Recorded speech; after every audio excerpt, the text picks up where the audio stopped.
Fala pessoal, tudo bem? Seja muito bem-vindo. Vamos falar hoje aqui de um fundo relativamente novo no mercado imobiliário, mais um fundo da família Safra Asset, o JSFA 11, né? O JS Ativos Financeiros. Então aqui a gente já consegue ter uma bela foto do fundo, né? Um fundo ali com 5.431 cotistas, né? Ainda um pouco baixo, né? Tem um número mágico ali acima de 10 mil, que passa a ficar mais no radar, né? Dos analistas e passa a ser recomendado ou não, né? O fundo distribuiu aí 93 centavos por cota, tá certo? O que dá um dividend yield anualizado de 11,45 anual, 0,95 mensal, né? Lembrando que isso aqui é isento de imposto de renda. E outra coisa que chama a nossa atenção aqui, né? Um pequeno desconto só em relação ao valor patrimonial, de 2,80 em termos absolutos, 2,79 em termos, né, percentuais aproximadamente, tá certo?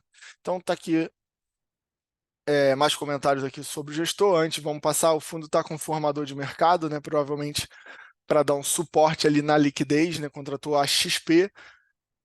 Taxa de administração de 1% sobre o valor de mercado, taxa de performance 20% ali do que cedeu ao benchmark, que é IPCA mais o IMAB, tá? Claro que também calculado em cima do valor patrimonial. Tá aqui o gestor faz uma breve consideração sobre o cenário macro, isso aqui não importa muito para a gente. Quer dizer, importa, mas não é que a gente vai buscar essa informação com o gestor do fundo, né? Tem outras fontes melhores se a gente quiser saber de macro. Então, resumidamente aqui, o fundo reduziu a posição em caixa, né? E reforçou a alocação em CRI, né? FIIs, na verdade, de CRI, não diretamente. A gente vai ver que ele pode sim investir em FIIs diretamente. Então, está aqui um pouco do balanço da compra e venda do fundo, tá?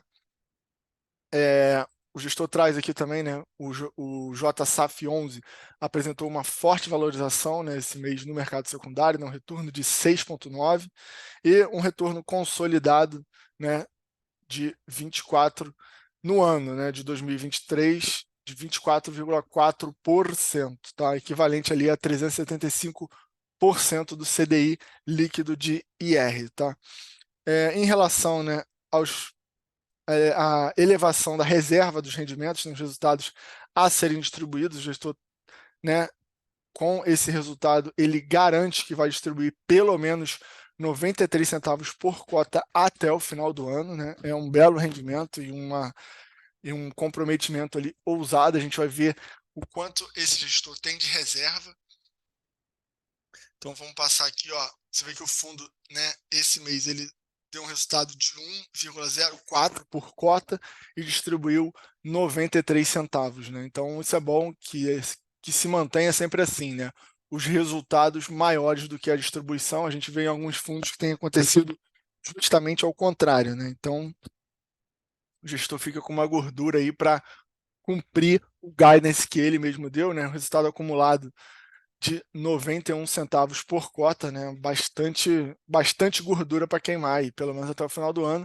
E o gestor tem distribuído, né, desde agosto já 93 centavos por cota regularmente, tá certo? Então aqui a gente vê a decomposição do resultado, né? 82 centavos ali de receitas de rendimento, 0,35 de ganho de capital. Lógico que isso aqui não vai acontecer sempre, mas para um fundo que tem essa proposta, né, que se propõe a ter uma gestão ativa, investindo em diferentes classes, embora a gente não possa contar com ganho de capital, é esperado sim que haja, né, diversos momentos em que haja ganho de capital, porque se fosse para ter só o rendimento ali, aquela coisa estável, a gente investiria em outros fundos e não precisaria, né, delegar tanto risco ao gestor. E 91 centavos ali ainda de resultado acumulado, 14 de despesa. A gente vê desde maio, né, tem tido ganhos relevantes aqui com ganho de capital. E mais embaixo, né, o histórico de distribuição. O fundo tem sistematicamente ali distribuído, né, 93 centavos e tem gerado, né, um resultado acumulado em geral bastante positivo, embora com alguma oscilação que também é normal para esse tipo de gestão, para esse tipo de fundo. Então aqui em julho o fundo gerou 1,04, distribuiu 93 centavos, tá certo? Aqui está mais a decomposição aqui do resultado. Vamos passar em termos de liquidez e número de cotistas, né, o número vem aumentando, se eu não me engano, ele já está recomendado em uma carteira de uma grande gestora do mercado. Em julho teve uma pequena queda ali de volume, né, mas o número de cotistas aumentando, tá? Em termos de estratégia, ele mesmo se coloca como na atual carteira, né? 50% renda, 18% capital e 32% que ele admite que pode ganhar os dois, tá? Em termos de alocação, o fundo ainda está com valor grande em caixa, né? 14%. Cotas de fundo imobiliário, 80%. E ações listadas em bolsa, 6%, né? Então tá aí um diferencial do fundo, que é poder investir diretamente em ações, tá? Então aqui a gente vê, né, por limite de exposição, o fundo está aí, né, exposição atual em 82%, em cotas de fundos imobiliários, né? Em CRI ele não tem nada, mas ele pode chegar a ter em 30%, né? Ele preferiu, nesse momento, investir através de fundos imobiliários de papel e não nos CRIs diretamente, e o fundo está com 6% do seu PL alocado em ações, podendo chegar até 30, tá? E aqui, cotas de fundo, ele pode ir de 0 a 100, atualmente está em 82%, tá? Então, tá aqui a gente chega, talvez, na cereja do bolo, né? Não é para você copiar aqui, mas, né, é interessante a gente ver como o gestor profissional está enxergando, e mais do que enxergando, mais do que opinião, é onde ele está colocando o dinheiro dele, o dinheiro dos cotistas, né? Então, vamos primeiro focar aqui na participação por segmento, né, em relação ao patrimônio líquido. São 34 ativos, né, recebíveis imobiliários com uma presença grande, ainda um fator grande de caixa, laje corporativa também um peso grande de 28, shopping com 3, fundo de fundos 11, né, então o gestor, né, essa alocação que demonstra um certo otimismo, né, com o mercado ainda de fundos imobiliários. A gente sabe que os fundos de fundos possuem um beta, né, quando o mercado vai bem, eles costumam ir melhor que o mercado, e a recíproca também é verdadeira, né? Então, logística com 7. Fundo possui 3 ativos, né, de ações, 58% desses ativos estão em shopping, 42% em laje. A gente vê pelo menos 2 aqui, né, que é as ações do Iguatemi, que é um shopping, e da SIN, que é uma empresa de laje, né, basicamente, que foi inclusive vendido uma grande parte aí, mas o gestor ainda está encontrando algum valor, e está aqui as principais posições do fundo, né?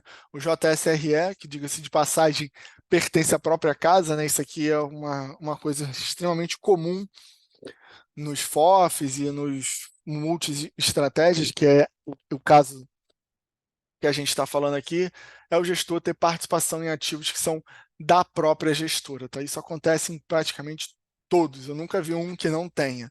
Enfim, isso é algo ainda para ser discutido, né, no mercado.